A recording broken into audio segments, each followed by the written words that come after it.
Kamakailan lang, 7 Diyos sa lupa ng puwersa ng bakal, at namatay ang Chol Sanja ng Chilbo Mountain.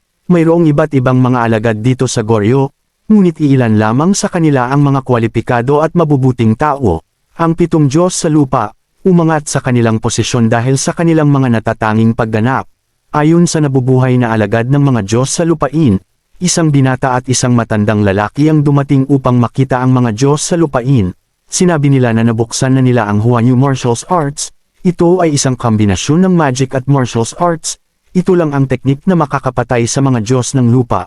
Ang 7 Diyos sa lupa, ang mahusay sa mga napakahusay, pero, makalipas ang mga araw, Huanyu Martial Arts ng mga Diyos sa lupain ni Goryeo na tumagal ng 1 dekada upang makumpleto, ay nawasak sa loob ng ilang araw, at, isa pang kakayahan ang nabunyag, kung saan maaaring mapunit ang cardiovascular system. Ganyan nagwakas ang buhay ng mga Diyos sa lupain, at Chol Sanja ng bundok ng Chilbo, ang kanyang kagandahang at milagrong kapangyarihan, at higit sa lahat, walang lakas ng tao ang makakalusot sa kanyang depensa o makaiwas sa kanyang pag-atake. Ang walang hangganang pader, kahit na pinagtatawanan nila siya, walang nakakaalam ng pagkakakilanlan ng matandang iyon. Wala man lang pisikal na labi ng Chol Sanja. Kung maraming inosenteng tao ang nasawi sa nakalipas na taon dahil sa hindi kilalang matanda, kung gayon ang sitwasyon ay dapat na nagiging napakaseryoso, sa halip na magtatag ng bagong bansa, ang landas ng lupaing ito tungo sa immortalidad ay maaaring maputol, imposible. Sino sa Goryeo ang gagawa ng ganyang yabang sa mga inosenteng tao? Don't tell me napansin ng royal family ng Goryeo ang plano natin. Hindi madaling humanap ng taong makakapatay ng matuwid sa loob ng ilang araw kahit na galing ka sa royal family. Nakalimutan yung dalawa, ang buhay ng lalaking iyon, 10 taon na ang nakalipas, 30 inosenteng tao ang natipon para sa isang duwag na pag-atake, kaysa pumatay 1/3 ng mga inosenteng tao ang napatay sa halip. Masamang espiritu, Han Mubek, ang makalangit na general ng artillery ay bumalik mula sa impyerno, kasama ang kanyang alagad. Heavenly Artillery General, ang mga nakabisado nito ay tinawag na Heavenly Artillery Generals. Isang tradisyonal na martial art na ipinasa sa mahigit 1,000 taon. Ang mga diskarte ng Heavenly Artillery General ay nag-evolve mula sa isang sinaunang martial art technique, ang frame ng katawan, mga kalamnan at mga daluyan ng dugo. Kailangan mong malaman ang lahat ng iyon at tingnan kung aling bahagi ang maaari mong basagin at sirain ayon sa gusto mo. Nagsisimula ang lahat sa pag-alam kung aling mga daluyan ng dugo ang pasiglahin na maaaring maging sanhi ng pagbagsak ng katawan ng tao. Ang pinakamahalagang bagay ay ang kamay dapat timbangin ng higit sa 20 kalamnan, pakiramdaman ang kahinaan na pumipigil sa iyo. 10 damage points, ito ay isang pamamaraan na itinatag sa paraan ng paghahati ng mga kalamnan mula sa mga buto kung saan ang art area ng nasirang lugar ay dapat pasiglahin, at pagkatapos ay ang mga buto at kalamnan ay dapat nabaluktot. Mabagal, tandaan ito sa iyong katawan, hindi sa ulo mo. Pagod ka man, hindi ibig sabihin pagod na rin ang kalaban mo. Galaw hanggang mamatay ka, walang mga partikular na pamamaraan para sa isang makalangit na artillery general. Paninikip lamang, pananalasa, pagkabali ng mga kasukasuan, at pagkasira ng mga kalamnan, pero kahit hindi ka pa rin kasanayan, nauunawaan mo ang mga batayan ng pagiging Heavenly Artillery General. Kung gayon, Thunder Chi, ito ang Thunder Chi, ang ugat ng 10 damage point at ang teknik ng Heavenly Artillery General. Kung ang 10 damage point ay ang pundasyon ng isang makalangit na artillery general, kung gayon ang pundasyon ng Thunder Chi ay control, sa una, dapat ay gisingin kita ng dahan-dahan at ligtas, ngunit wala akong oras, survive, para mabawi lahat ng nawala sa'yo. Makalipas ang kalahating taon, ikaw na alagad ng masamang espiritu, itigil mo na ang pagpatay ng mga tao at umalis ka dito. Pinag-uusapan ba nila si De Jung-yu? Ang lakas ng loob mong hamarang sa daan ko. Ang kagalang-galang na Panginoon ay nagbigay ng mahigpit na utos na pigilan ang masasamang tao na makialam sa sitwasyong ito, at kasama dyan ang alagad ng masamang espiritu. Kung susuwayin mo ang utos ng kagalang-galang na Panginoon, hindi kami titigil, take them out. Sa iyo, kung maaari kang maging dalubhasa sa pagkontrol sa Thunder Chi, maaari mong makuha ang mga mata ng Ghost Eye, at kung maaari kang maglapat ng 10 puntos ng pinsala sa Thunder Chi, ikaw ay magiging isang tunay na Heavenly Artillery General. Mount Mayohayang, pigilan mo sila. Dapat natin silang pigilan na makipagkita sa The Wise Hanord Master, anuman ang mangyari.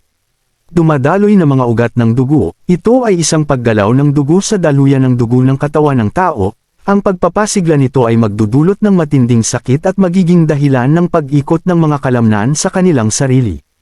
Ayan siya, andyan na ang masamang espiritu.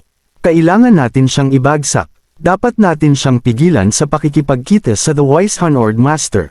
Kung paanong may dumadaloy na mga ugat ng dugo sa katawan ng tao, mayroon ding mga ugat na katulad ng dumadaloy na mga ugat ng dugo sa mga bagay sa paligid natin.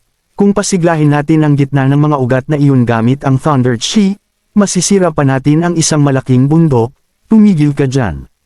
Ito ang sagradong lugar kung saan nililinang ng matalinong pinarangalan na master ang kanyang kakayahan. Umalis ka agad sa lugar na ito bago natin patayin ang alagad ng masamang espiritu. Ang matalinong pinarangalan na Panginoon ay ang huling inapo ng kaharian ng Balhe na gumawa ng mga dakilang tagumpay sa lupain ito. Kung pumikit ka sa bagay na ito, ikaw ay nasa estado ng nirvana.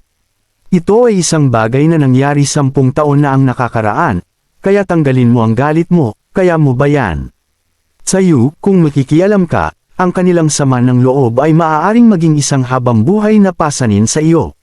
Kung wala kang intensyon na umalis, kailangan ko gamitin ang aking lakas para pigilan ka, parusahan ang kasamaan. Huwag kang mag-alala, inihanda ko ang sarili ko para doon, sa sandaling nagpasya akong maging general ng makalangit na artillery. Naaalala ko ang aral na ibinigay sa akin ng aking paningin, kahit ano pa ang dahilan, kasalanan ang pagpatay, ito ay isang katotohanan na hindi magbabago. At gayon paman, kung kailangan kong gawin ito, hindi ako magdadalawang isip. Really, sinusubukan mo bang maging kaaway sa amin? Ang aking Panginoon ay naging kaaway na ng lahat ng mga nauna sa lupaing ito. Alagad niya ako, paano ako matatakot dahil lang sa bundok Mayohayang?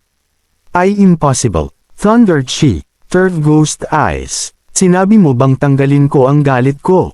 Di damn it. 10 taon na ang lumipas. Ang pananakit sa The Wise Honored Master dahil lamang sa gayong maliit na bagay ay magiging isang malaking kawalan para sa lupain ng Goryo.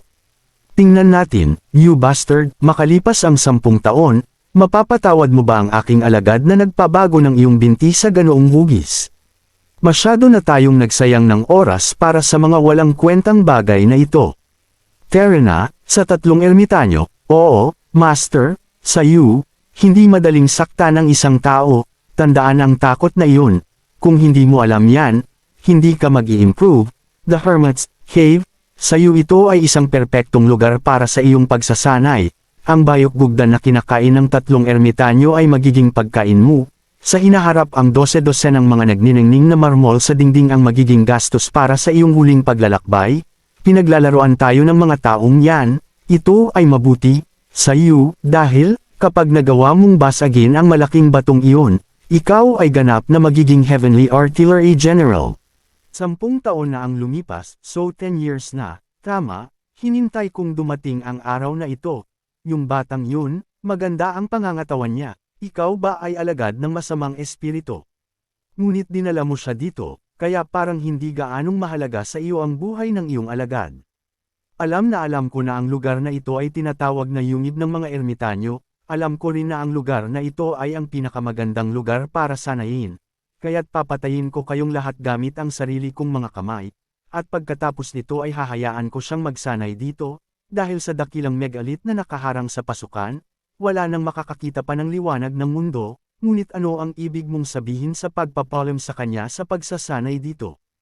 Masamang espiritu, dahil sa iyong kayabangan, hindi na makikita ng iyong alagad ang sikat ng araw.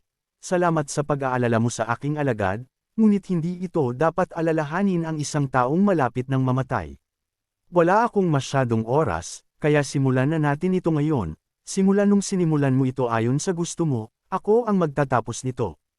Sa iyo, ngayon buksan ang iyong mga mata ng maayos at tumutok, panuurin, damhin at tandaan ang aking mga galaw, ang mga kalamnan na sumusunod sa mga galaw ng aking katawan, ang daloy ng chi.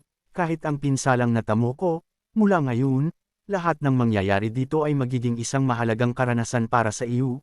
Ito ang huling laban ni Master, panuurin ko ang iyong huling sandali sa aking sariling mga mata at tandaan ito, matagal na tayong nasabit sa masamang tadhanang ito, wakasan na natin ang lahat ng masamang tadhana ngayon. Spreading large blade hands, flowing strong round iron index, the heavenly artillery general, the triple burst, you bastard. Ang lakas ng loob mo, bastard, ang dakilang kapangyarihang ito, kailangan mong gawin ang iyong makakaya, ano?